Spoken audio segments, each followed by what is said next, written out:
Are you one of the millions with a health condition that requires you to use needles? If so, please listen. Disposing of your needles properly is a big responsibility. Accidental needle sticks in the home can injure family members, children, and even your pets. I am Dr. Drew Pinsky, and I have an easy solution for the safe disposal of needles and the end to accidental needle stick injuries. You may have heard about Sand Mini. The Sand Mini is the affordable, foolproof way to dispose of needles. It's FDA approved, and with Sand Mini, it is easy. Just insert the needle, press the button, and in seconds, the needle is incinerated. Now you have a needle that is completely safe to discard. No sharp points, no bacteria, germs, or pathogens. Make sure your home and business is sand safe. Every needle, every time. Go online right now and use our special promo code DREW2020 for our best offer ever on the Sand Mini. That's nomoresharps.com, and remember, use my promo code DREW2020 for our special offer.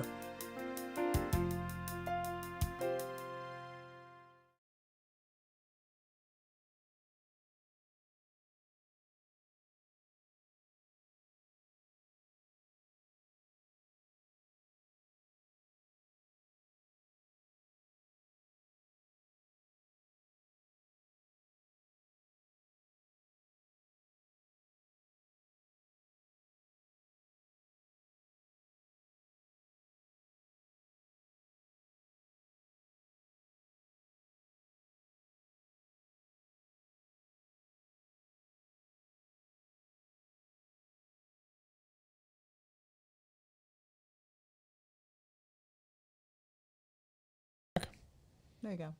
All Sorry, right. I beg your pardon, start over. So you can start. You can intro it. Hey everyone, it's a dose of Dr. Drew. All right. So I was just saying that we were going to have a special guest in here in just a second, Dr. Scott Jensen. I saw his thread yesterday, his video, and I thought, oh my God, I must interview him. There's a lot to get into here.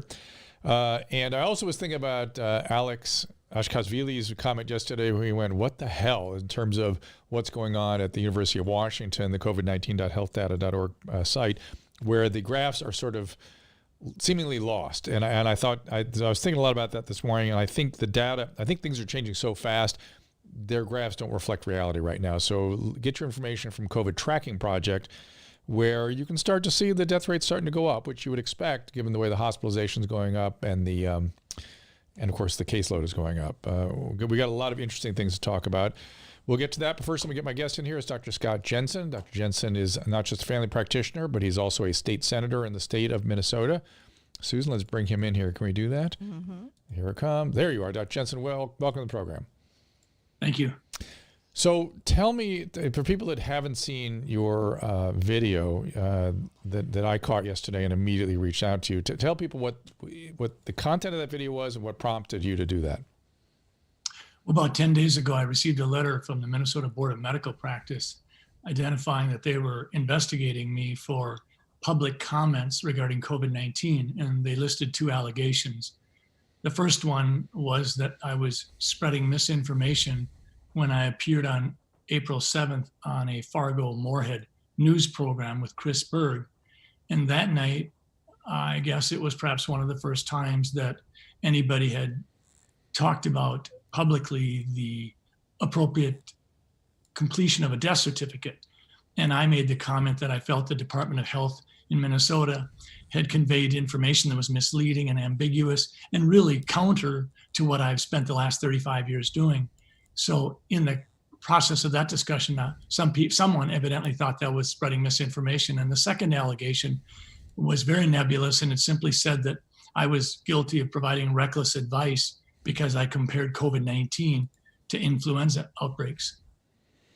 So let's dispense with that first. So I'm guessing you sort of looked at the death rate from COVID-19 in Minnesota, or did you talk about the national death rate? Well, overall, I think the case fatality rate for many of the epidemics we've suffered, they have some level of comparability. Clearly in 1918, we don't know as much about that one because we don't have as good a data as we'd like, and we didn't have any antibiotics. But certainly there's significant data out there that says 500 million people got the disease, 25 to 50 million died. You could put the CFR, the fatality rate, somewhere between 5%, 2%, 10%, somewhere in there. Somewhere but there. I think in 2018, we had in this country, we had 80,000 deaths, and that was a pretty strong year. And typically we see fatality rates around 0.1 in flu. And I think most recent data I saw from CDC regarding COVID-19, it was going to maybe end up being somewhere around 0.3. And then you look at MERS and SARS, and you're looking at, I think 10% for SARS and 30% for MERS. So I think to provide context so people can understand what we're looking at, I think we have to compare it to something. And it doesn't make any sense to compare COVID-19 to something like leprosy or tuberculosis or Ebola or gonorrhea, because it has no similarities, but It does have a lot of similarities to influenza. And so what was your goal? What was your intention? I'm getting an echo here, Susan. What was your intention in making that comparison? What were you hoping to achieve by doing that? I think I was trying to defuse fear. I was trying to let people know, this is a big deal, a novel virus. But the fact of the matter is, we've been there before. And if you think that we had 80,000 people die in 2018 in this country, and we didn't lock down, we didn't, if you will, give in to the fear, I'm trying to provide some hope and optimism, because I think there's room for hope and optimism. Right. So you weren't saying don't lock down. You were saying whatever you will comply with whatever the state decides to do, but you're trying to help the individuals as a physician regulate their anxiety. Would that be a safe way of saying it? Absolutely. And I think at the same time, Dr. Drew, I think I was trying to raise the alarm that for the Department of Health to come out and start coaching physicians as to how they wanted us to complete death certificates, that was problematic. Well, I'm going to get to that. Let me get to that in a second, because that's to me, that's another topic, and it's kind of interesting, and people always ask lots of questions about that, so we'll get to that. But I got tagged with the same thing. But I could see back in the beginning of this epidemic that the press was beginning to whip up a frenzy. And what I kept saying was, shut up, just shut up, because I could see they were gonna take away the practice of medicine from the medical community. And indeed, that's exactly what happened. Now you have the New York Times editorial board saying, we demand a lockdown. We demand a universal testing policy. Who? What? They're not trained to have an opinion like that. They have no business saying anything like that. And that was the stuff that made me crazy. And let's be fair, we're not comparing to previous pandemics is only to give you a sense of how to regulate your emotions, not to say that we shouldn't take things seriously. It's just what I kept saying is, look at 2009. I got H1N1. It almost killed me. It was brutal. It killed 500,000 people, infected 1 billion people. It was serious, but you didn't even know it happened. The medical community took care of it. We did it. We did what we needed to do. So it's sort of meant to be reassuring, right? Absolutely. And I remember seeing that, I think when you tweeted that, you said something like, would you please just shut up? And that's what I was saying. I remember thinking, you're absolutely right. When you leave this to bureaucrats and the sensationalizing media, they're not helping. No. And I've been following Fauci forever, and I've been using his recommendations, and I actually used to have him do speaking and stuff. And I will defer to him always. I really will. And I'm worried that he's again starting to talk about lockdown. I'm not sure people will comply with that. I'm worried about that. But I will defer to his judgment. He's very conservative, but he's very keen. He has led me through 3 different pandemics, in my career, and I will defer to him. How do you feel about that? Well, Dr. Drew, it was interesting because when I submitted my response to this Board of Medical Practice inquiry, I actually enclosed an editorial in the New England Journal of Medicine from Dr. Fauci in March, where he had, I think like in the 5th or 6th paragraph of the editorial, he commented that the way things were evolving, he thought that COVID-19 was looking very much like a seasonal influenza.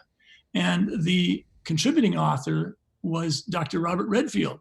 And so I felt like, okay, if Dr. Fauci can make these comparisons, I think that can be helpful to people. And Redfield, who's also the head of the CDC, right? Yes, he is. Yeah. So yeah, and I feel like I was overly.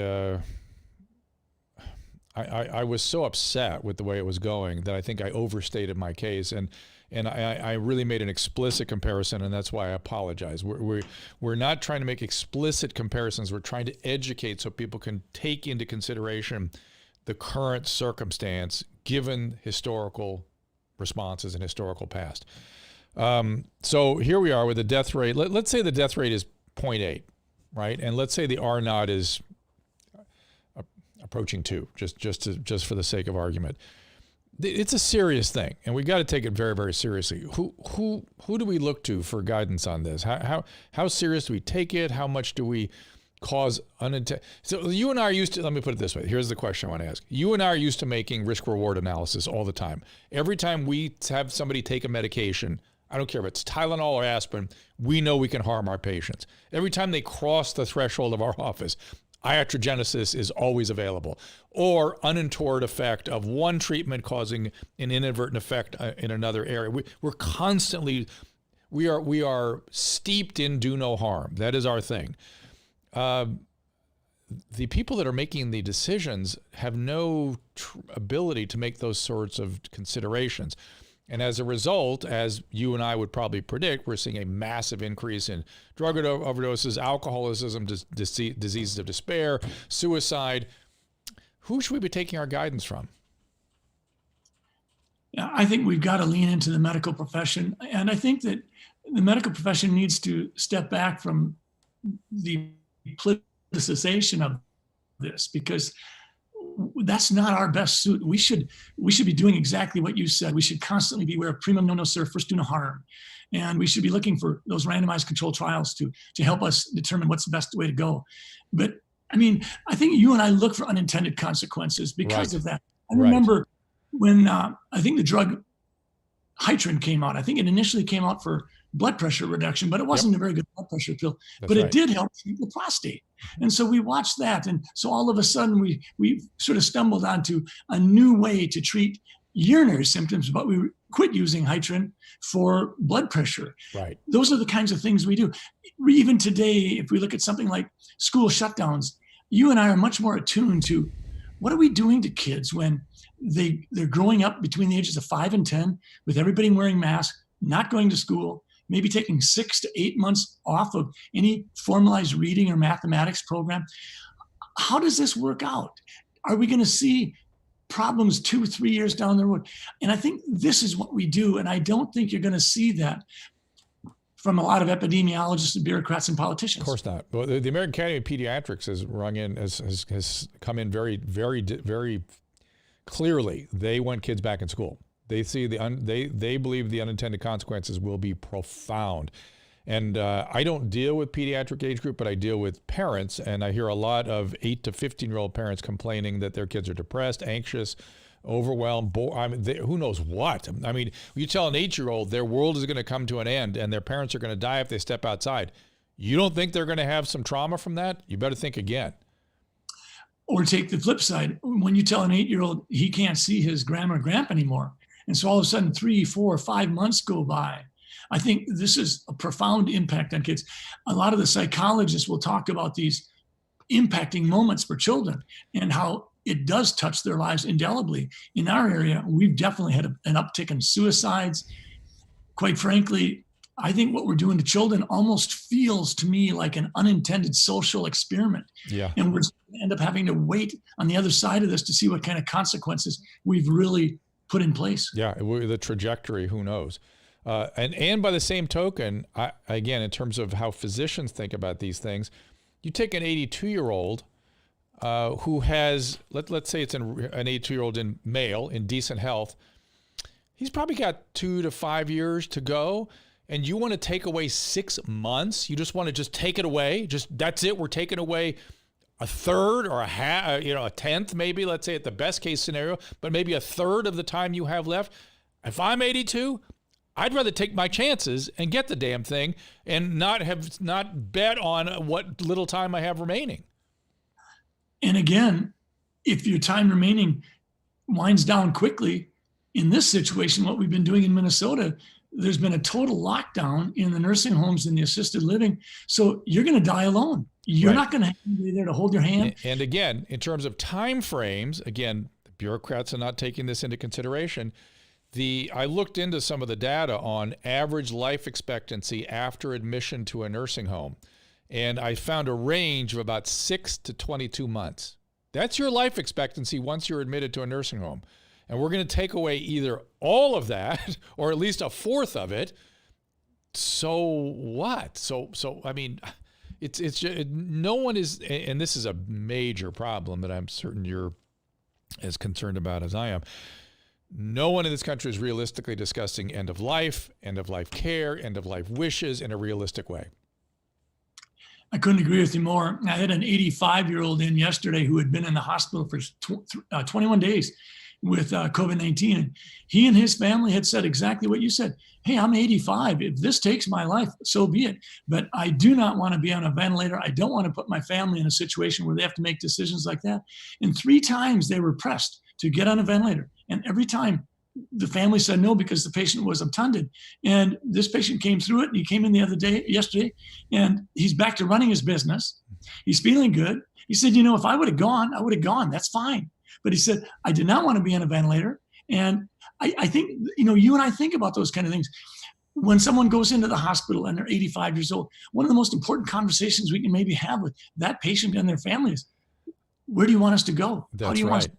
That's right. Fortunately, we learned so much from the docs in New York City that we did learn that, boy, we need to be a little more cautious with ventilators than we maybe thought we needed to be, because it wasn't working out so well. So I do think the rest of the nation has learned a lot from the New York City docs. Well, and again, there's 2 pieces of data I keep pushing on this thread for our listeners, which is that I don't ever want to go to a nursing home. If I'm so neurologically or physically deteriorated that I need institutional support to get me through the day, which is feeding and turning and cleaning my bowels and things, just call hospice. Let's do palliative care. It's all fine. That's all cool. I don't want that extra 6 to 22 months in a nursing home. I don't want it. Thank you. That maybe I'll change my mind when I get there, but my wishes clearly now are that.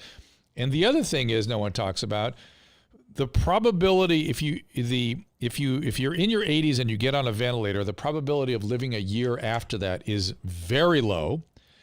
And I have been through those years with people. They're horrible. They're brutal. So if you are sick enough that you need to go on a ventilator, and you do, the probability of living a year is almost 0. And that year, if you do live it, is a nightmare.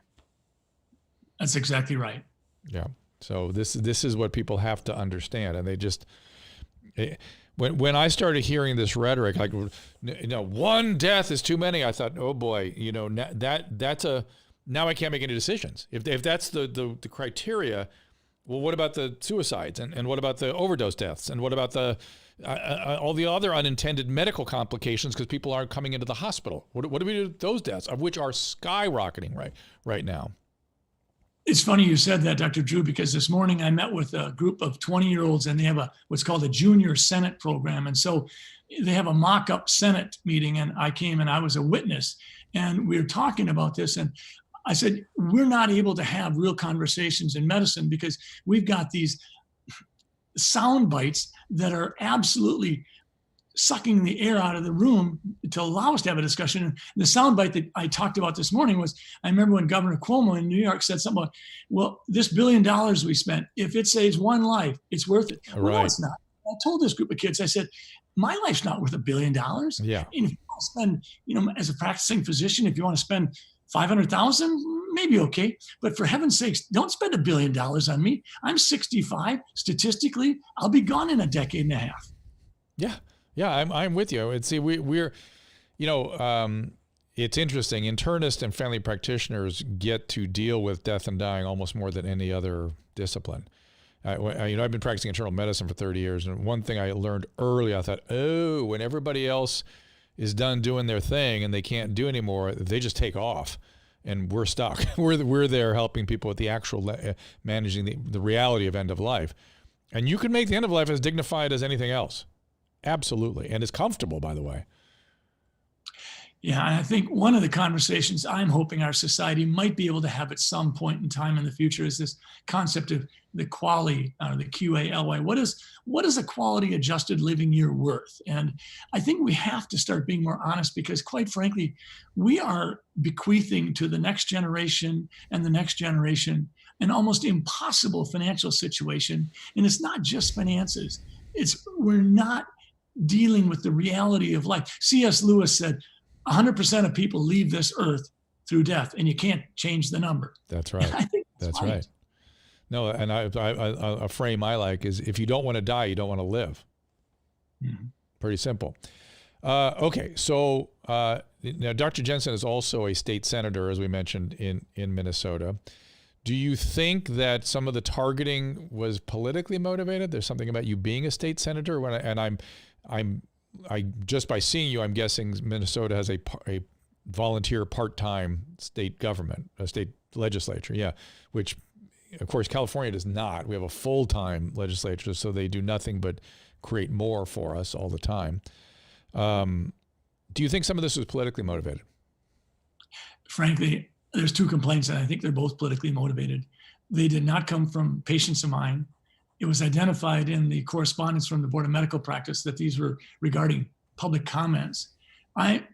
For me and many of my colleagues, we're concerned because it's almost as if someone wanted to use the Board of Medical Practice and weaponize it in such a way that they would shut me up. Well, that's what's happening. Isn't that, that's what, because that's what, once cancel culture learns it can do this, I'm sure there'll be a lot more of this, don't you?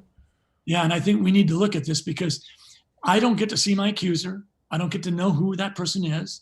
And quite frankly, it isn't just about, this isn't about me. This is a way bigger discussion. And that's why I appreciated you having me on. This is about anybody that has a licensing or regulatory board to which someone could make a complaint. They might say they don't like the color of your shoes. And if the board that happens to be in question is charged with responding to all complaints, then they've got to send you a letter, turn your life upside down for at least a few days, put you through the process of maybe taking 30 hours out of your life to present a response. This is hard. It is hard. I worked in a psychiatric hospital for several decades, and that's a common environment to get, because there's people that have distortions and anger and all kinds of things, and they will act out on the physicians. And so it's common for there to be board complaints from a hospital setting, from the psychiatric hospital setting. So I got ensnared on a couple of them, and they were, I mean, beyond, they're as outrageous as this, right? And yet you still have to go through the process and review records and give a justification and feedback and responses, and ultimately a tribunal if it keeps going. Let's call it what it is. It's a tribunal. Who makes up the group that's evaluating these issues in Minnesota? Well, in Minnesota, it's a body of 16 people. 5 of them are governor appointees. So you always worry about that. You wonder, well, is it going to be a group that might have a partisan slant? And then you've got 11 others. And I've tried to stay away a little bit from some of the details because I don't think it's appropriate or fair for me to try to ask for special privileges. Yes, I'm a state senator. Yes, I make a lot of public comments, but I'm a physician, and I got an inquiry from the Board of Medical Practice. I have not hired a lawyer. I know maybe that's naive and foolish on my part, but it seems to me that I should walk through this just like anyone else would. The reality is you have to. That's the reality. I don't think you have any other option, really. And you said in your video that, this could happen to anyone, and it will. It just will. It's really kind of wild. I think, Dr. Drew, if I could just say, I think one thing people might not realize is, as physicians, especially primary care physicians like you and I, we are so invested in trying to do everything right for our patients. I know. Realize how deep it pierces when our professionalism and the thing that makes us stay up at 2 o'clock in the morning reading about a case so that we can maybe do a better job for a patient the next day. We're not making widgets. No. We're dealing with life and death, and we've chosen to do so, and it captures us. It takes us over, and we're okay with that. We work 60 hours a week. We work 80 hours a week. We do house calls. We do subordinate our family's importance at times because we elevate our patients' importance. This hurts. Yeah, I know. And I feel so deflated, especially this whole pandemic and everything that's gone along with it. The first couple of decades I practiced, I thought what I was doing was so important, really important work. And I feel now like the New York Times editorial board, they think they can do a better job. It's really deflating. It's very difficult to do the work we need to do. And the patients are the ones that are going to suffer more than us. Anyway. I agree totally. And I think the New York Times, they had a front page article about me a month ago. And I think that, quite frankly, I lost some respect. I think that at the end of the article, they took a shot at me. I had been in a Zoom call at the end of the day around 4:00 in the afternoon, and I had two meetings overlap. I had a committee meeting that ran a little long, and then I had another engagement with my campaign treasurer on the golf course. And so they saw me on a Zoom call in a golf cart for the last part of this meeting. And I'd been working 9 hours that day doing Senate business. And I mean, really? I know people who do Zoom calls in the bathroom, in the kitchen, babysitting, in the car. And I just thought, if you're really interested in reporting the news and helping people understand what we need to understand about getting through this COVID-19, there's a more constructive way to do it. When the media decides to play gotcha, I'm sorry, I lose respect. That's all they play. There's something called, you ever heard of something called Gelman amnesia? You never learn how distorted the press is until they do a story on you. And there's a version of that called Gelman amnesia. Dr. Gelman was a famous physicist who recognized that every time he read the paper when they reported a story about physics, they just didn't get it. They just distorted it, and it was wrong, and it was off. And then he'd go on to read the rest of the paper, and soon the remainder of the content was all accurate and good. When in fact, it's all bad. It's all distorted. And you learn it when they do a story about you. They just nuance the language. They change. It's just, you can't even believe it when you see it. So I think go ahead.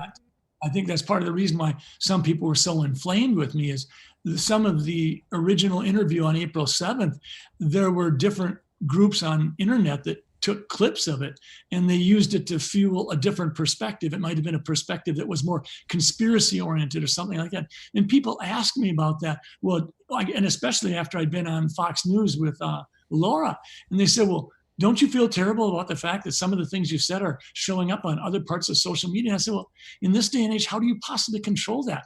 I didn't even know the names of the websites that people were using. I guess there was some Russia Today news source that had put me on their news over in Moscow. How would I possibly manage that? Yeah, I know. And by the way, and people always, will ask questions like why physicians don't change this and why put up with it. It's because we're too busy with our patients. We are too busy to spend what the time needed to change these things. So we never come to our own defense. Very true. All right, let's talk about the death certificate thing. I'm fascinated by the general topic on death certificate interests me because I've been complaining about, at least how it goes out here, death certificates. First of all, in medical school or residency, we're never trained how to do it. No one actually sits down and says, here's the proper way to set a death certificate. Secondly, not every time, 80% of the time that I fill out a death certificate that reflects the reality of what happened, I get it back from the coroner or somebody saying, this will make it a coroner's case, or we can't accept this. And I end up backing away from the actual reflection, the actual sort of sequence of what happens. The closer I get to the heart stopped and there was cardiopulmonary arrest, the closer I get to that, the more likely I'm going to be able to have an acceptable death certificate, which of course everybody has that as their cause of death. But whether or not it was cytokine activation with septicemia and diffuse clotting with lung infarcts and maybe there was empyema. And then there was cardiopulmonary arrest as a result of the failure of treatment. There's a bigger problem here than just COVID, I think, when it comes to death certificates. I think you're right. I think death certificates have been fraught with problems. Yeah. And I think the training that we receive is certainly not very formal.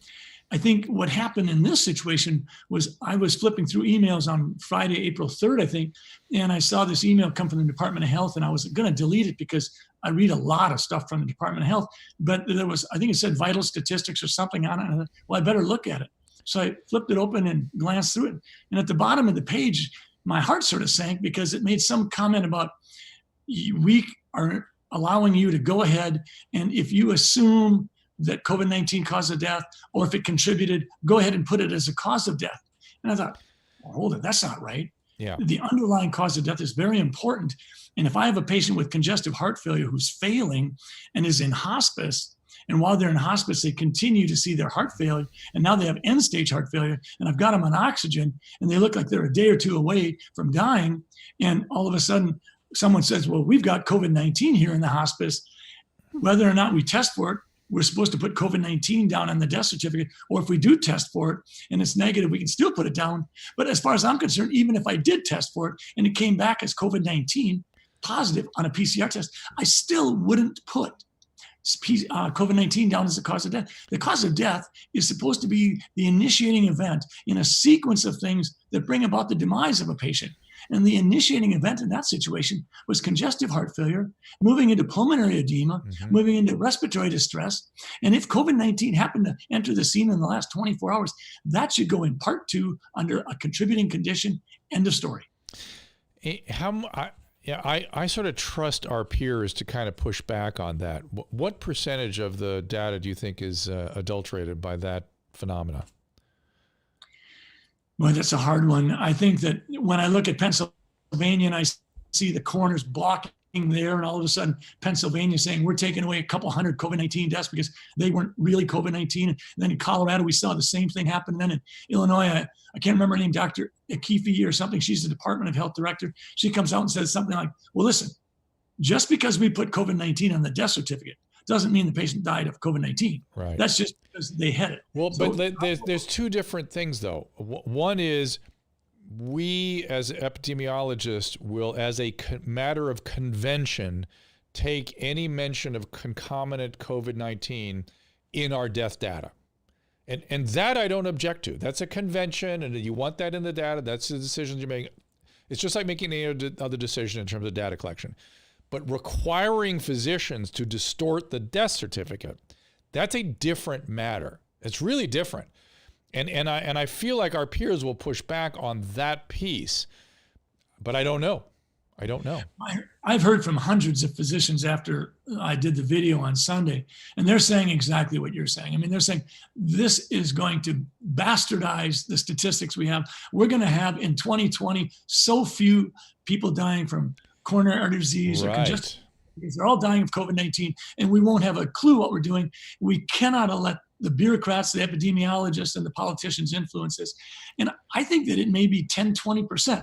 Now, on the other hand, I would say this. Certainly, we're undercounting cases because we know that for every documented case, there's a bunch more of unidentified cases. Right. But when it comes to COVID-19 deaths, I don't even want to comment on the overall thing. I just want to say that I think physicians are being pushed into putting COVID-19 in situations where clearly the patient died of something else. See, that's not good.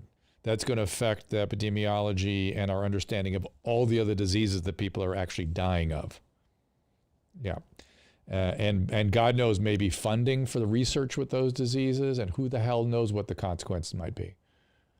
Well, it wasn't too long after, I think, New York inflated their number because they decided to start looking at that delta between what the typical number of deaths was during a time period versus this year, saying, well, gee, this year is higher, so that number may well represent COVID-19 deaths that weren't picked up.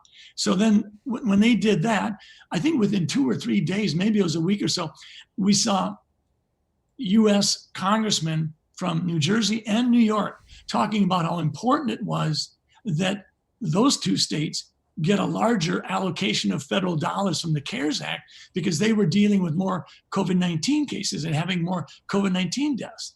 Well, this undermines the trust in the rest of the nation and certainly the public at large. Yeah. So let's talk a little bit about the future here and our worries and wishes and that sort of thing. It's pretty easy to predict that there'll be an uptick in cases when people begin moving about and when people congregate by the tens of thousands in the street. There's going to be an uptick in cases. There just is. particularly when people resist measures that reduce transmission, like distancing and mask wearing and that kind of thing. So it's inevitable. So here we are. It's happened in most states. I want to ask, which makes me think of another thing, which is I'm really in favor of local management of this outbreak, because for me, the idea of a federal policy, what city are you in, Dr. Jensen? I'm in a city called Chaska, which is about 30 minutes. So if Chaska is not going to have the same epidemiology and needs of Pasadena, where I am, and Los Angeles, which I'm adjacent to, which is not going to have the same as Shreveport or Ketchum or Casper, Wyoming. I mean, we are a giant country, and to have one universal policy, I think it would just be a disaster. It's really the counties that must manage it, and then the state coming in to assist the counties. Do you agree with that? I do. In Minnesota, we're a big state geographically, and we have 87 counties. And I mean, we had some counties that didn't even have a case of COVID-19. They never had a death. And they were being, if you will, made to behave by the same rules that were going on in Minneapolis and St. Paul, where the great majority of cases were taking place. Even, if we take it in terms of lockdowns, restaurants, workers, what's essential, what's not essential, but even schools. I mean, there's no question that many places in this country could have kids back in school with very little concern. Now, Right. Granted, there might be other places that have more concern, but local control of the various mitigating things we want to do absolutely makes the most sense. And as a policymaker in the Senate, I see that over and over again.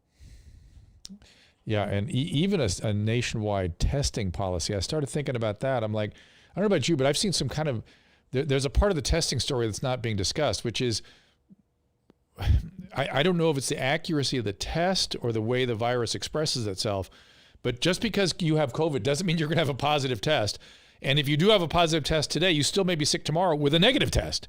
It has weird and nefarious time courses to it. So the only way we're able to get the information we want from, let's say, nationwide testing, if we had infinity resources, would be to test everybody like every 3 days for 3 months in order to really get the information. So this idea that we'll test everybody is false. Would you agree? I do. And I think that we need more input from physicians, and I would say specifically infectious disease doctors that can really help us. I think we're a little slanted towards bureaucrats and academics because they're not the ones that are seeing the 2009 swine flu. They weren't there with the 2012, the MERS, and the 2014 Ebola, and the 2018 robust influenza season.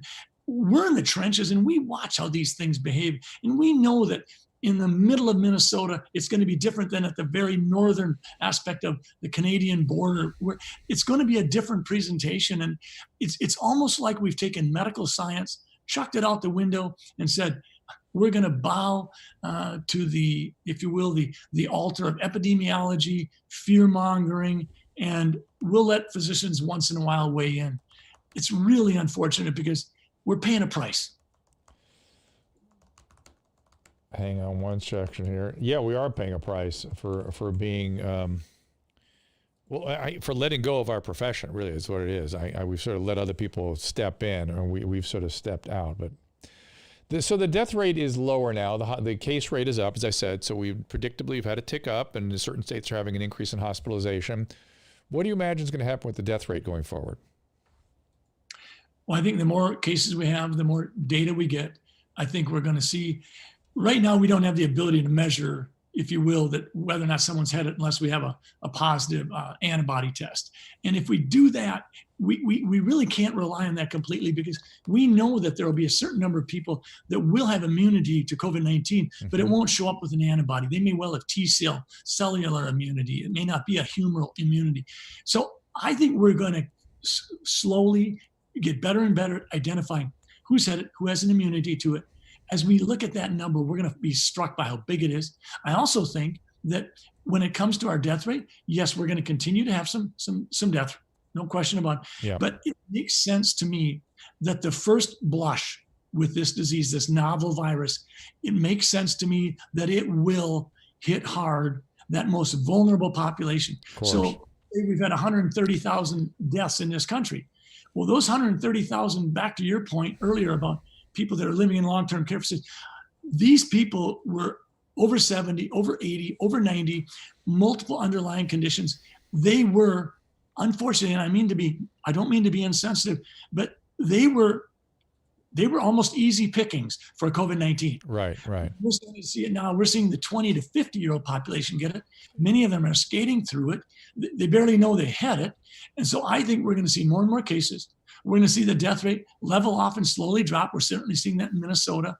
And I think that we're going to start to say, hey, we will move through this. This is not going to cause an extinction of humankind. No. We get a little bit more, okay, this is something that happens. And I'm hoping that we can learn so much this time around so that the next time we will deal with the pandemic better, because there will be a next time. I'm trying to address a question on my chat thread here. Hang on a second. Why months later? I don't know anyone sick. I'm in Connecticut, a hotspot. So your question, Jeffrey, is why you don't know anybody with this condition? It's because although the numbers are large, our country is enormous. You have to understand that 100,000 out of 350 million, you're not likely to encounter those people, particularly the fact that a lot of it is isolated in nursing homes and other kinds of environment. But that's to answer your question. But it is starting to get into the younger population now. And locally here, I can tell you that the people who are coming in the hospital are younger now. And I'm concerned we're not even having a rational conversation about racial groups and how it's affecting them, because it's different in different regions. And all you hear is that African Americans have been disproportionately affected, which in New York City, they were clobbered. But out here in Los Angeles, they're actually doing very, very well. And Hispanics are getting clobbered. We need to explain that. We need to understand why are we doing well out here? And if there's some active something we're doing, take a bow and let's use it across the country. But we're not even, I don't even know why we're not looking at that. It's very frustrating. Any ideas? Well, I think, Japan has had a pretty good track record. And I have to ask myself, is there something about the DNA in a Japanese person that may be protective? If you take an African American, certainly they're far more susceptible to sickle cell disease. But if they're not homozygous in terms of having both genes be sickle cell traits, then they'll be a carrier. They'll be, if you will, a heterozygote, and they will have a protection against malaria.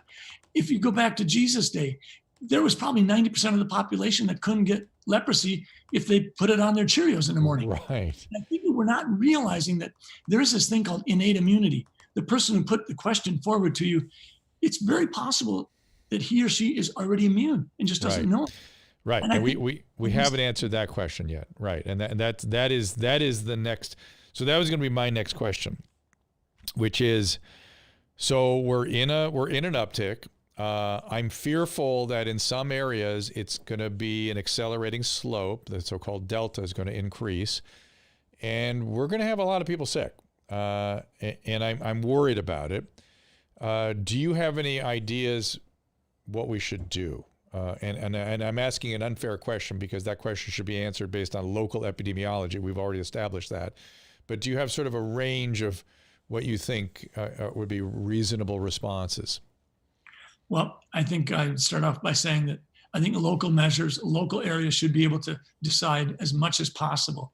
I think that if we look back to the centuries of mankind, we've been having epidemics for a long time. And if you look at what we learned from the Black Plague and things like that, I think the common sense stuff is the most important stuff. I think we should dump the phrase social distancing, because I think the idea of social isolation is killing people. Yes. So physical distancing is a good thing. Yes. I think we could have an argument about whether 8 feet, 6 feet, or 3 feet is the ideal measurement. Dr. Jensen, here they like saying shelter in place. You must shelter in place. That's a term used for an active shooter situation, like a war. I mean, I could not imagine a worse way of communicating medical information, but they're threatening going back to that out here in California. So, yeah. Bad idea, because at some level we have to appeal to personal responsibility. We have to, whatever we do, we have to remember what is human behavior and are they going to be able to comply? I think most people want to do the right thing. Nobody wants to kill someone else's grandma. But I think that if we look at the common sense stuff on masks, quite frankly, I thought Mike Osterholm, who's a prominent epidemiologist, had a very good video on June 12th, and he talked about it. I think if you actually look at the physics of masks, the N95 makes the most sense. But I think most people need to understand that N95 mask has an exhaust valve on it. So you're really just protecting yourself. You're blowing out air onto other people that isn't filtered. But getting back to what should we do? I would say physical distancing, 3 to 6 feet. We need to keep our hands away from our eyes and our nose and our mouth. And that's one of the worst things about masks is I have never seen people play with their face as much as when they have a mask on. Well, let's look. We need some more science on that, because I touch my face a lot. I've noticed with the mask on, I touch the mask, but I don't touch my face. Now the question remains, is that the same thing? Well, I think Dr. Streeck from Germany did an interesting study. I think he was the one who was involved. They had active COVID-19 patients coughing through masks. Yeah. And then they tried to harvest the virus on the inside of the mask and the outside of the mask. And in one study that I was reading, they harvested more virus on the outside of the mask than the inside of the mask. So I think that if we're going to do it right, we really need to be careful about keeping our hands away from our face, and we need to not touch the mask. I agree with that. That was just from transmission of all infectious disease. That's a good piece of advice. But I did some digging into the 1918 flu, and there was a number of physicians during that outbreak that really felt the mask made a massive difference. They felt that was how they were able to go in and care for the patients and not contract it. So there was something about it that was working even then.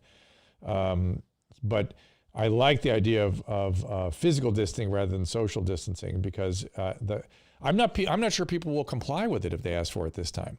So that scares me. So I don't know if you agree with me, but in terms of public health messaging, I've noticed throughout my career that if you tell the public, particularly the younger public, if you exaggerate or say anything even slightly hypocritical, they stop listening to you completely, right? Like I call it reefer madness, right? Because they overstated the cannabis thing. Sorry, that's it. We're not listening to anything about cannabis ever again for 30 years. Same thing with HIV and AIDS. We really were aggressive in the messaging. Now I can't get anybody to wear a condom because we were too aggressive 30 years ago. And now my fear is they're being so inconsistent in their messaging that people are just going to stop listening. And I think we're kind of there. Do you agree? I think we are. I think that we've absolutely fractured the public trust. And I think that's part of why the video I did about my board of medical practice making an inquiry, it just went viral. I mean, I think 10, 12 million people have seen it, and the outpouring of response. People are frustrated. They don't believe it anymore. They want to do the right thing. I remember when I was in my training, I had a patient and she was Hmong. And I remember we had to transfer her to another hospital because she was having difficulty in her active labor stage. And I remember she went to this hospital and the docs there just hammered at her. She had to allow them to do a C-section. They had to, and she said, no. And just hammering at her. Finally, they said, well, if you don't have a C-section, your baby's going to die. Well, lo and behold, 20, 30 minutes later, the head twisted, turned. All of a sudden, she has a normal vaginal delivery and the baby's fine. But for the next 2 years, when we tried to tell someone we really needed to think about a C-section, right, we were trying to push the snowball uphill because we had compromised our integrity. And we have to be really careful what we say about COVID-19. Dr. Fauci is a very bright man, but there are times I wish that he would just say a little less or acknowledge that we just don't know. No. Sometimes I think he weighs in. I remember when he came out and he said, there's no way that we can get a vaccine unless it's 12 to 18 months down the road. Well, then we're finding out that we may be using some human subjects in September. Yep. And that I've signed up, by the way. I signed up for it. Yeah, I'm ready to go. I can't. What's that? I think physicians, our general approach is being careful and methodical. We don't need to tell patients that we know more than we know. We can be upfront with patients and say, we're not sure, but these are 2 approaches we could take. And patients expect that. Yeah. So it's two words. And again, this is my own criticism of myself when I was trying to regulate everyone's emotion, which was every situation has to be approached with humility. And if you ever allow hubris to creep in, you're done. You're done. And to demand a C-section of a patient is a bit hubristic, right? Absolutely. Yeah. So here's my concern as it pertains to where we are, given everything we've just said in terms of the lack of trust, the lack of listening, and the fact that things are ticking up. I think the death rate's going to go up again. It just has to. And my fear is that people aren't going to listen. People are going to resist distancing and masks and things. And this thing could really run a bit. And that by itself doesn't scare me because I think most of it will be mild. We know that. Somewhere between 96 and 99% of people do just fine.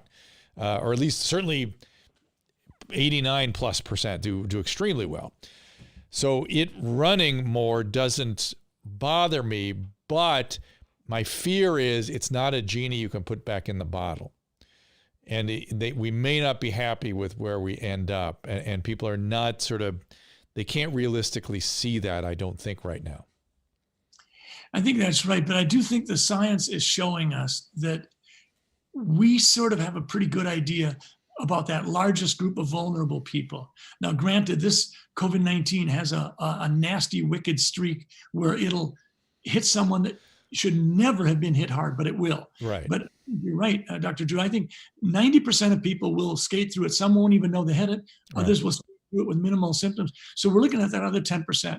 And of that, we're going to have a very small group that has a problem with COVID-19 in terms of potentially being lethal unless they're over the age of 70 with multiple medical conditions. So I think we need to, I agree, the genie, I think, is already out of the bottle. We have millions of cases. So I think we need to focus and pivot on, okay, the vulnerable group, we need you to do everything you can to take care of yourself. That may mean self-quarantine. We're going to support you to the max. What can we do to make your life as rich as possible? And we will be there. We will put groceries on your doorstep. We will do what we need to do.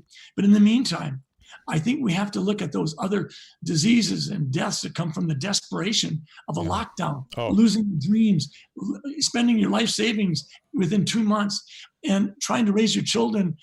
I think of some of these husbands and wives with 3 children in a small apartment. Oh my God. They're going crazy. The health consequences of forcing people into poverty, into unemployment, and just into a world where they can't see the future. And if they're prone to substance use, it's on, man. It's the mental health piece is just, I don't even want to think about what the next year could be like. If we don't give people need social contact and they need meaning, and we're depriving them of both. That's not a good combination. And then we're not treating the mental health piece. We're letting that sort of run out in the streets in an open air asylum, at least out in this state. And so, what we're doing, I think, with mental health is we're paying lip service to it. I mean, you can say, oh no, we're absolutely advocates for mental health.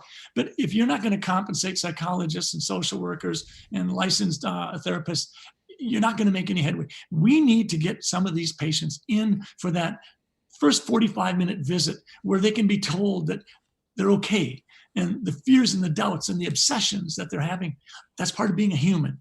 And that it's understandable. We're living through a time that we've never lived through before.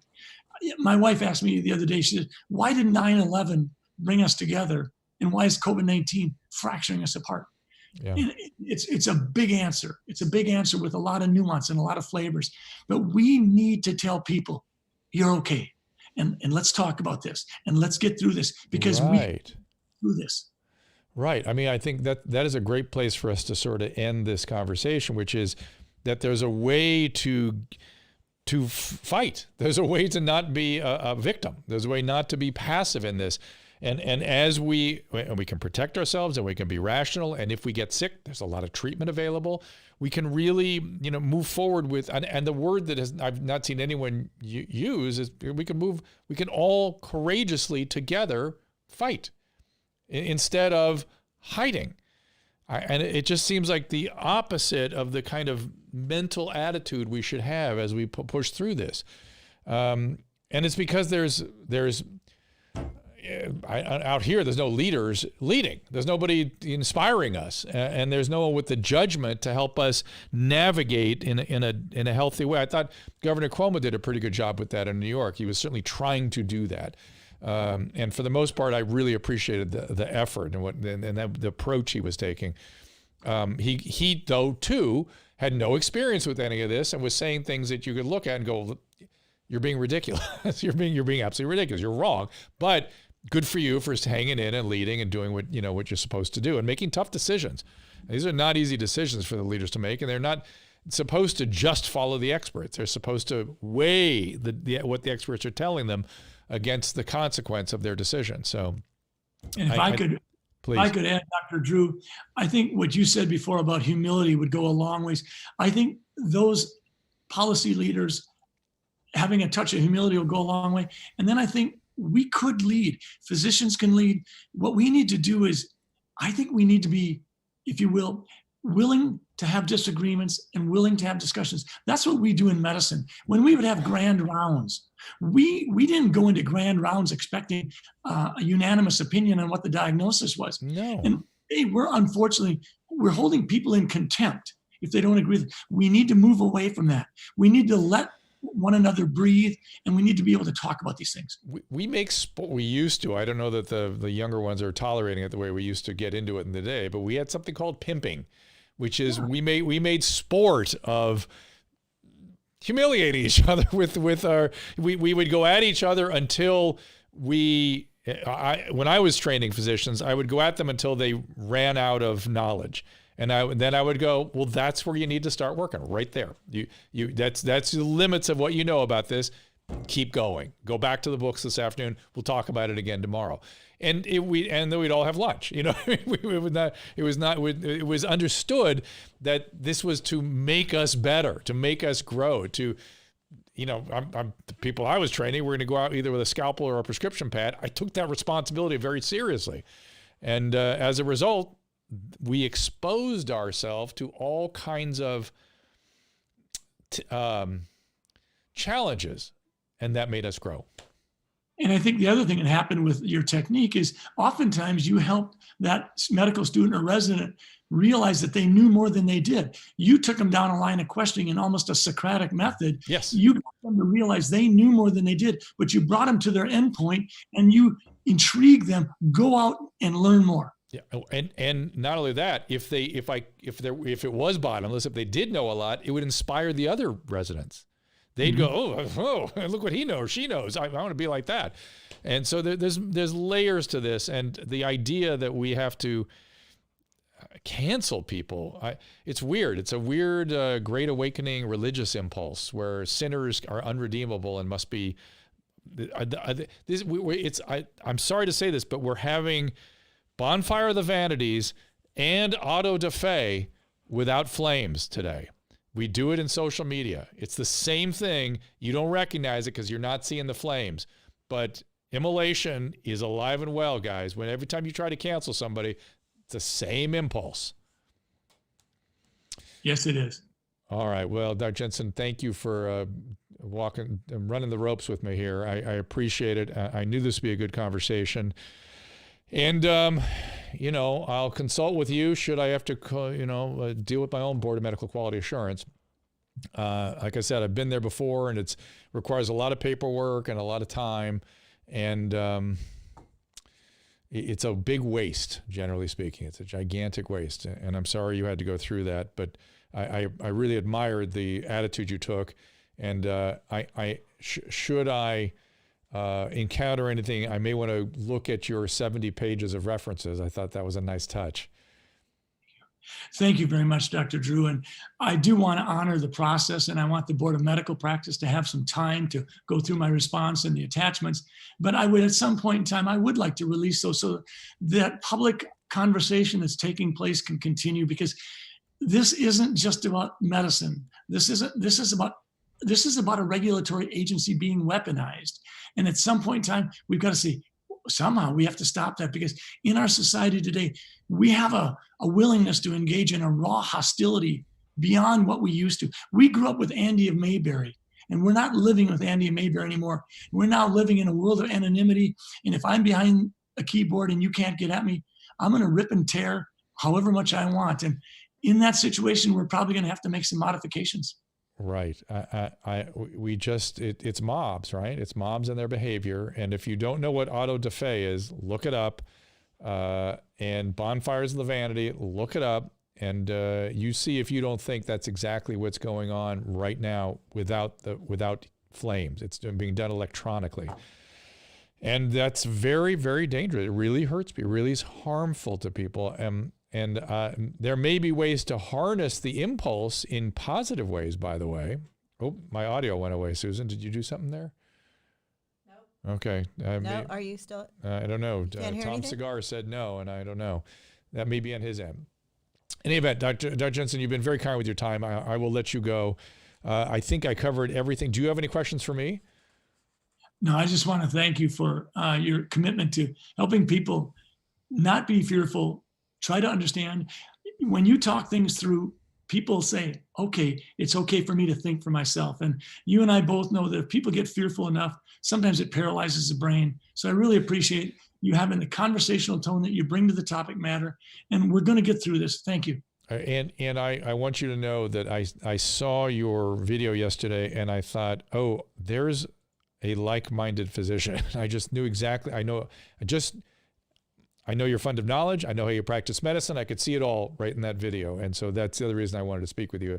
And that you're right. This will happen to many in all likelihood before we get this thing under control. So it's important for our profession to be aware of it and deal with it.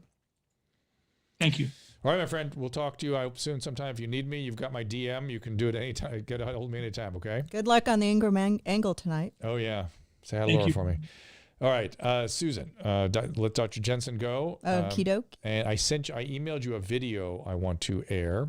Did you see that there? I think you might have already had it. Send it where? To your email. Okay. Hold on. Yeah, I think you already have the video. It's that green mask video. I want people to see that again so they can get a little understanding of why I am such a mask advocate. Also, I want to mention that we have Robert Henderson in tomorrow. Oh, good. So Rob is the philosopher from Cambridge University who's reason I wanted him back is he's been tweeting a lot lately about human nature, and that is what I'm interested in. Before, he was sort of doing more the nature of morality, but now he's getting sort of more into human nature generally, and I want to talk about it. I want to see what's going on. You sent it to my email, right? Yeah. If you want to know, I keep talking about mobs and mob action and stuff. We are fundamentally, this is all, we've been through these cycles before in history. And it was Jean-Jacques Rousseau that inspired it and ends up in the French Revolution. So Rousseau is the French Revolution. Thomas Hobbes, Rousseau felt that we were all just perfect human beings and we ruined ourselves by entering a social contract. He's everywhere free but always in chains. And that's the basic construct, which is that society ruins us. And Rousseau became the rallying philosophy for the French Revolution. You see where that went. The opposite of Rousseau, in my humble opinion, is Thomas Hobbes, who has took the position that without society, it's a war of all against all, and life is, solitary. Wait, I'm going to get you the... Oh my goodness! I normally know Hobbes' little aphorism about solitary, brutal, and short. Here's the video. Okay, hang on a second. So, and when you believe that it's a war of all against all, then you end up with a Cesare Borgia or a Henry VIII. Neither extreme are good. It's navigating in between, representative, decentralized, balanced government. That's where we want to stay. So that when everyone talks about undoing our institutions, be really understand your history and see where it has gone bad in the past. Let me see if I can come up with Hobbes again. Hang on a second. Brutal, nasty, solitary, brutal, and short. And I forgot one of them. Solitary, nasty, brutal, short, and maybe I'm gonna look at the restream, see if you guys are smarter than I am. Thomas Hobbes, War of All Against All. If you look all against all, you look it up and you'll see little 5 words that he always. Solitary, nasty, brutal, and short. There's one word before that, though. Okay, let's look at the video while I watch you guys on the chat. Let's see if it'll play. Okay. All right. So there is, yeah. So this is an MIT sort of setup, and it gives you a sense of what happens when you cough or talk, right? So that's what's happening when you breathe hard and cough and talk. And that is what is concerning me. It's the water droplets that carry the virus. That's a cough. Okay. And it's not the virus itself. It's the virus catching a ride on the water droplets. So when people say the masks don't contain the virus. Are we allowed to play this? Oh, I don't know. Yeah, you better stop it. It's Today's show, isn't it? Maybe it's the wrong thing. But can you find the part with the mask? Yes. we can play that little part there. No, I know. If you do little pieces. Yeah, so the part with the mask, and you'll see how different wearing a mask is than wearing a bandana versus. Oh, this is the Today Show. letting There's things another one fly. that's just the. Yeah, I know. I sent you the wrong one. I'm sorry. Here it about is. that. I think I found. Okay. If we can just let's look at the effect of masking. Here's masks. Well, I think That's no mask. That's no mask. Wait, I just had it. A second. Okay, that's no mask again. It's all no mask. Okay, anyway. The point is, you'll notice they're all wearing masks, all the researchers there. The mask holds it all right here. You'll see it comes out and goes up. It can go places, but it's essentially, in and around your own head. Here it is. Solitary, nasty, poor, brutish, and short. Thank you, Jason. Solitary, it's actually solitary, poor, nasty, brutish, and short, which is true. I mean, that's humans without society are woefully unable to survive. They're alone. It's nasty. They don't live very long. It's brutal. I think we're allowed to take that stuff off the news. So. Solitary, poor, nasty, brutish, and short. But if you strictly have that belief system, oh my goodness, they're saying 25 feet. You wear the mask, everybody. Just wear the damn mask. Is that if you really believe that exclusively is the state of humanity, then you want somebody strong to hold it all together, and that ends up in dictatorships and things. So that's not good either. So it's a balance, everybody. That's what we're looking for. And within the balanced government, we got to have real leaders. And I just tell you what, I'm not sure the leadership is. It needs to be local. It needs to be, in each state, in each county, in each city, and it's very spotty right now, as you all are aware. Okay, so we want to thank Dr. Scott Jensen for being here. Tomorrow we have Rob Henderson in here. Banner back up. Rob Henderson again. I woke him up at 2:30 in the morning he's in London. Oh boy, well done. He responded. He's very excited. He said that cancel culture is worse than ever. Hey Jason, don't worry about the order. You got me the words. It rings in my head in the right order because I've read it so damn many times. Solitary, poor, nasty, brutish, and short.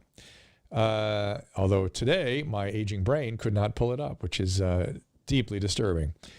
Why not eye protection? Eye protection, if you're around high concentration of volatilized secretions, absolutely eye protection is good. That's why people wear the shield and a mask.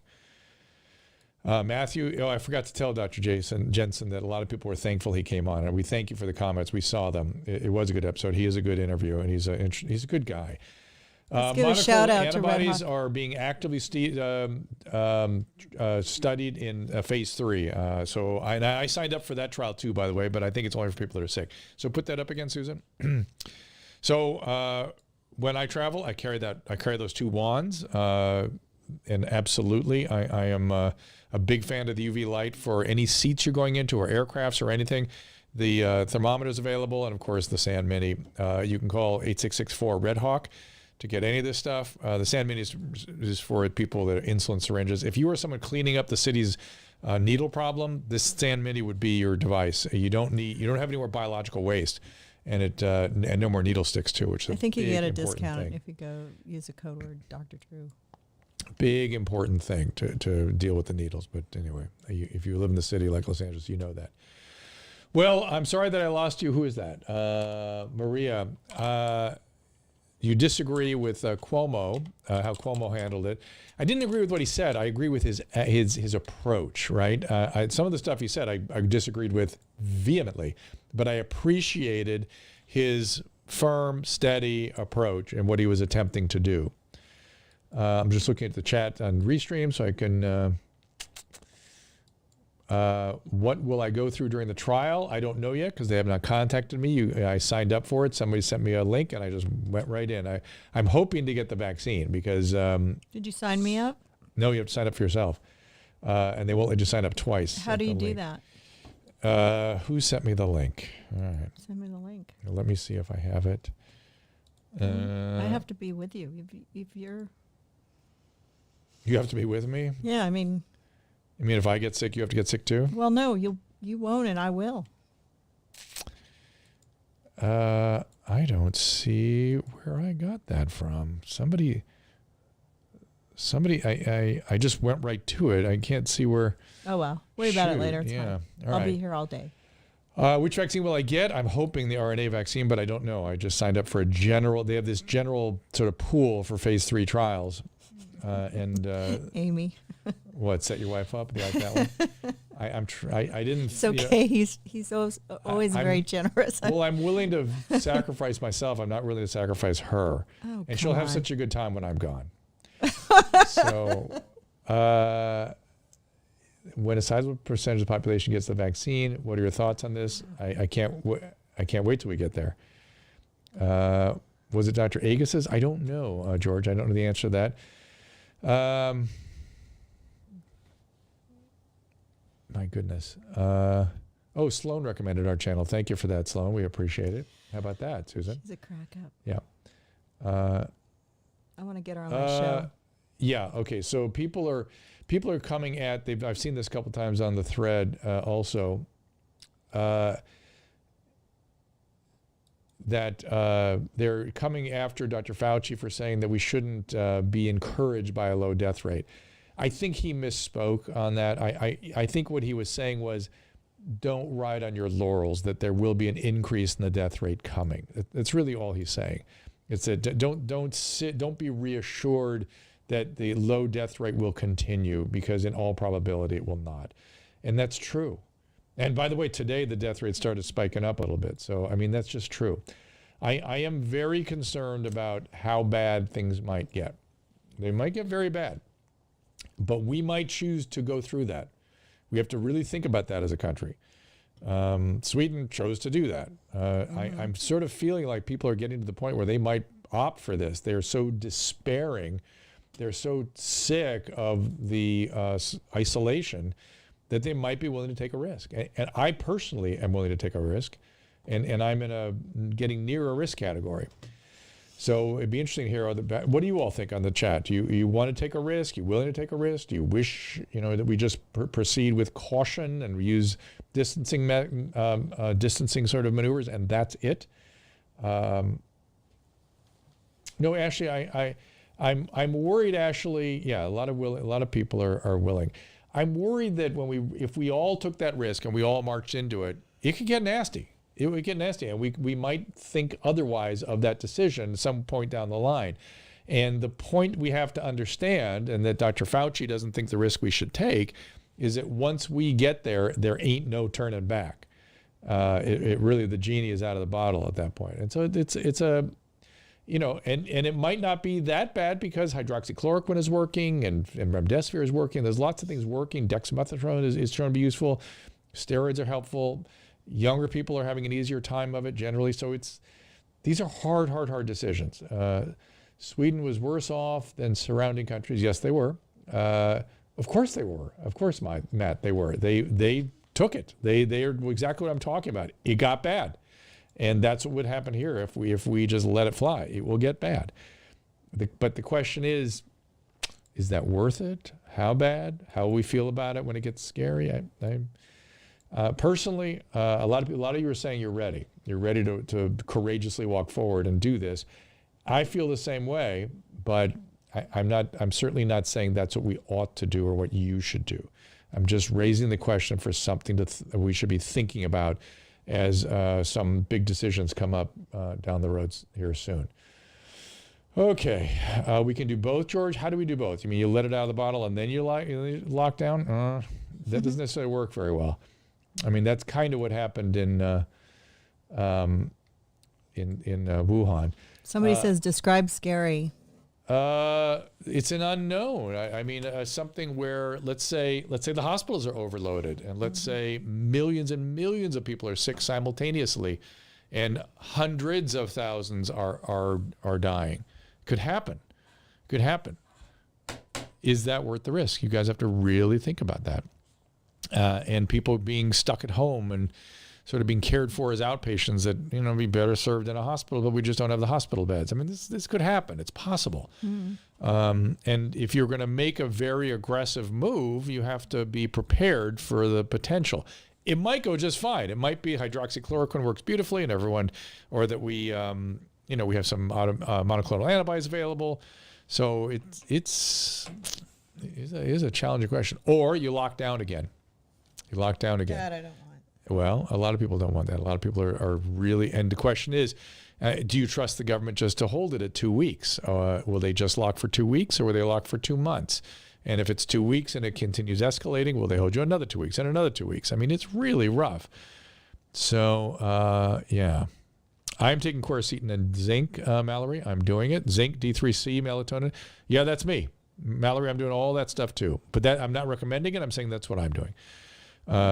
And you can watch the interview with Dr. Zelenko if you're interested in that, where we talk about the hydroxychloroquine, zinc, and quercetin story. I think you'll be intrigued to find that out. No shots of Lysol. No. I took this shot of Periscope. I thought it was really cute. Aaron, you're talking about the airborne virology, and the reality is, though, very little. It's clear that transmission is proximity times time. That determines transmission. So worrying about it at a distance is very unusual for that to happen. Now, you could argue that if we really get a lot of people sick, that there could be sort of a viral load in the environment. It's possible. That's possible. These are the kinds of things that have to be taken into consideration when you take aggressive measures one way or the other. Or is there an intermediate zone that we should be following? Some sort of, and I'm telling you the intermediate step is wear your damn masks, social distancing, etc. Actually, zinc can affect copper metabolism, so you have to be careful. Don't take it indefinitely. Talk to your doctor about it. And it's nauseating at 50 milligrams. So I don't take any of that stuff. I gave you the quercetin. I took that. With zinc. You have to. I didn't get zinc, though. I don't have any. I am going to order zinc right now for you. I have some in New York that you gave me when I got sick. Right. So I'm going to order you some At zinc. Christmas, I got sick and you gave me zinc. Well, that's good. I was on my game all the way back then. I know, before you knew. Oh. Yeah, well, I kind of knew zinc was going to be a part of the story. I could kind of tell what was shaping up. But I don't think we thought it was COVID-19. I don't think we didn't know. We didn't know. We really didn't know about it back then. C, but I remember C also, Susan. We right? texted Johnny and said, "Thanks for giving us SARS." Yeah, we did say SARS. That's true. Do you have vitamin D? Yes. You take vitamin D. Do you take vitamin C? Yes. Oh, you do. Occasionally. Oh, you're going to get. And that I also also drink. I also have a lot of lemons every day. We have a lemon tree. You counter that with vodka, though. So it sort of takes out some of the benefit. Here's zinc. Zinc coming your way. Zinc and vitamin C. It's like one more pill. I can barely swallow all of those. You should see what I have to do every morning. It takes me 10 minutes to get my pills together. Because I'm hypertensive, hypercholesterolemic, insulin resistance, prostate cancer, all those good things. Okay. Anthony, what was the truth? I'm sorry. The truth comes out about what? About my vodka. Oh, maybe that's what he's talking about. I'm a chick. Okay. Okay, I don't see much else on the thread here. How much zinc? 50 milligrams per person. Monica said, I'm drinking grapefruit vodka and diet cream soda tonight because I heard it keeps the Rona away. That sounds really yummy, actually. Don't give her any ideas. I can't get Fresca anymore. It's the weirdest thing. Travis, I am not recommending quercetin. Dr. Zelenko recommended it. It comes in 500 milligrams. He recommends it. I'm taking it. I don't have enough science to make strong recommendations about this stuff yet. That's Dr. Zelenko there in that picture. He was awesome. Yes, low vitamin D levels do seem to be a phenomenon in all of this. but exactly the degree to which it's involved, I don't know. Oh my God, you guys, your alcohol. The whole thread is now dedicated to alcohol. Let me say clearly, alcoholism is up in the diseases of despair we're amongst. So I think my liver's going to go before I die of COVID. Be careful. Olivia, you're talking about Disney and Disney World. I've seen the precautions they're taking. They're essentially going to run like restaurants. It's going to be it's still not it's risk to go out. It has some risk, but they're doing the social distancing thing. It's very good. All right, you guys, thank you for being here today. We appreciate it. Tomorrow we have Rob Henderson in here. Susan, you ready to wrap it up? Yeah, I was just going to set up the banner. Don't forget to mention that you're going to be on Fox 11 in about 2 hours here locally in Los Angeles. Do you mean that? Yes. Okay. I'm going to show the banner so that everybody can see. Mm-hmm. Alex and I. And I'm going to get my hair cut like that again tomorrow. I'm dying to get rid of all this quarantine hair. Fur ball on your head. Yeah. So, okay. Thank you guys. We'll see you tomorrow.